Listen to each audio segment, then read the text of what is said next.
Do you have hand or wrist strain? Hi, I'm Lisa from Lori's Country Cottage, and this week's notion of the week is the Ergonomic 60mm cutter from Olfa.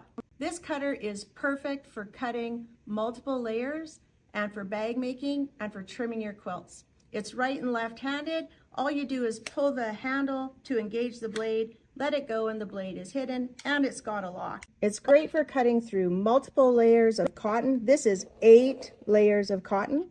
And when you're bag making, you've got soft and stable and leather and cork, and it whips right through. And for trimming your quilt, no problem with multiple layers. It's perfect when you've got thick layers of fabric. This week's notion of the week is the 60mm ergonomic cutter from Olfa, and it's 15% off online and in store. Do you have hand or wrist strain? Hi, I'm Lisa from Lori's Country Cottage, and this week's notion of the week is the Ergonomic 60mm cutter from Olfa.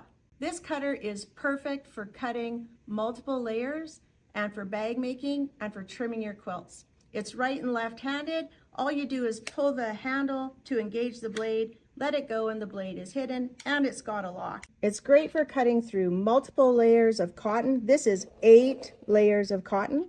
And when you're bag making, you've got soft and stable and leather and cork, and it whips right through. And for trimming your quilt, no problem with multiple layers. It's perfect when you've got thick layers of fabric. This week's notion of the week is the 60mm ergonomic cutter from Olfa, and it's 15% off online and in store.